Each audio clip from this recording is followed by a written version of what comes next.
Hello everyone, we are back with another video on Kingdom Protista. This kingdom was proposed by Ernst Haeckel in its three kingdom classification. It includes all single-celled eukaryotes.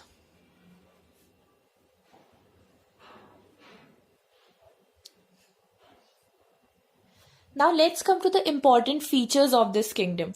First, ribosomes.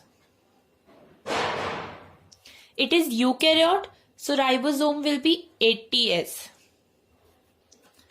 Second, cell organelles like mitochondria, Golgi apparatus, endoplasmic reticulum all will be present since it is a eukaryote. Now for locomotion, pseudopodia, cilia and flagella are present.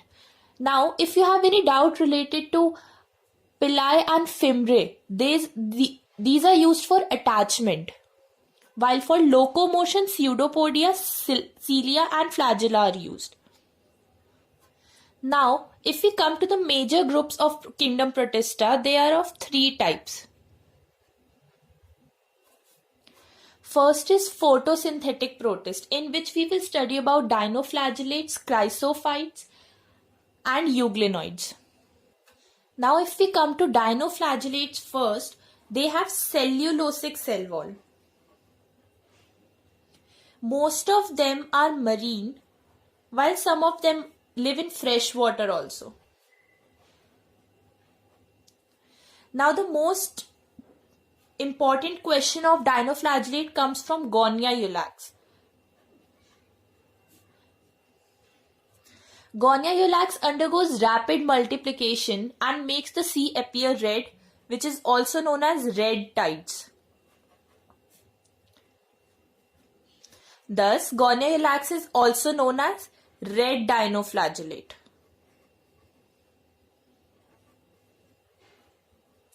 Similarly, other organisms make the sea appear yellow, green, brown or blue, which depends on the pigments present in their cells.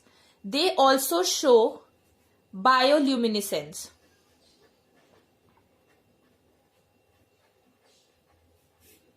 It means that they emit light. That's why they have pigments present which gives red tides. Now, if we come to chrysophytes, they have two organisms in it, diatoms and desmids. Desmids are also known as golden algae. A very famous question for the NEET examination.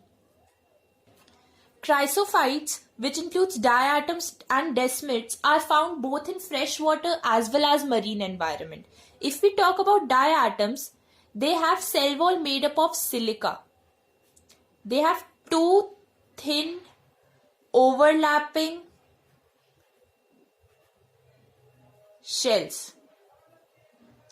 Thus, their cell walls are indestructible, and there is a large accumulation of cell wall deposits of diatoms over millions of years, which is known as diatomaceous earth.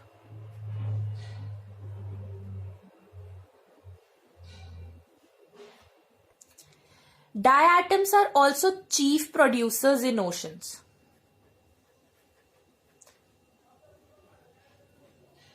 A very important question. Second very important question is that diatoms are very good pollution indicators.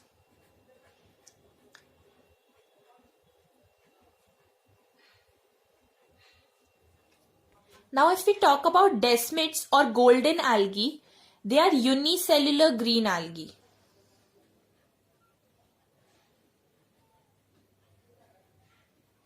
They are mainly found in fresh water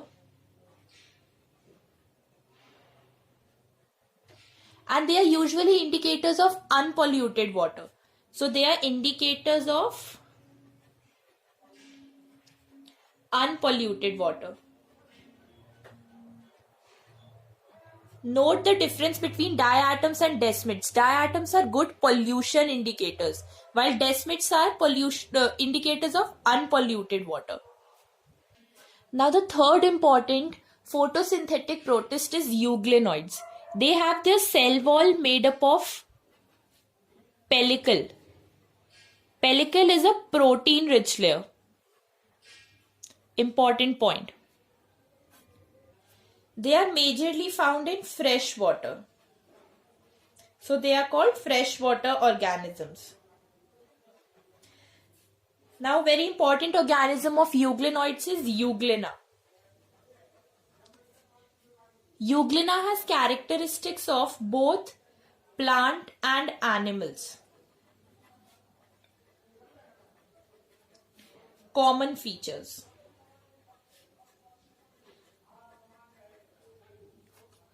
Now, a very good trick to learn these three organisms, that is dinoflagellates, chrysophytes and euglenoids, is the alphabets C, D, E. Chrysophytes, dinoflagellates, euglenoids. Now the second major group of kingdom Protista is consumer decomposer protist, which includes slime molds. Important point regarding slime molds is that it possesses characters of both animals and fungi.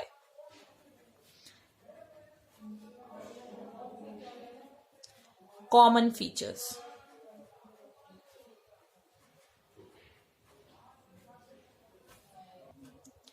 They are saprophytic protist.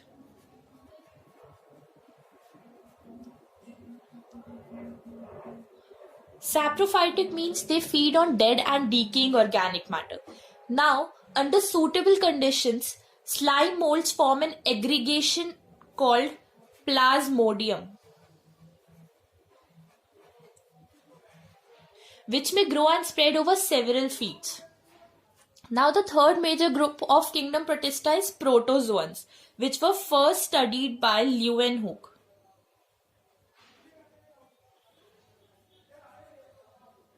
Now, protozoans are of four types. The four types are amoeboid, flagellated, ciliated, sporozoans. Amoeboid means you can say amoeba. Amoeba is a common example of amoeboid. These organisms prey by putting out pseudopodia, which are also called as false feet. Now, if we talk about flagellated protozoans, they have flagella present. Example is trypanosoma. Now, we have studied in earlier classes also that trypanosoma causes sleeping sickness.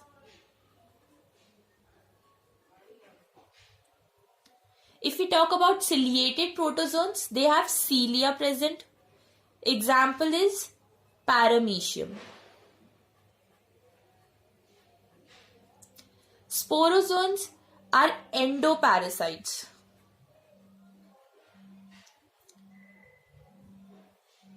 Example can be plasmodium.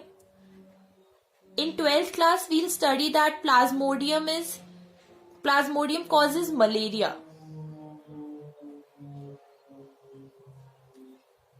Now, amazing trick to learn these four types are AFMC star. AFMC is a very famous institute. A for amoeboid, F for flagellated, drop M, C for ciliated and S for sporozoans. In this video, we have completed Kingdom Protista. Thank you for watching the video. Please don't forget to like, share and subscribe to our channel. Thank you once again.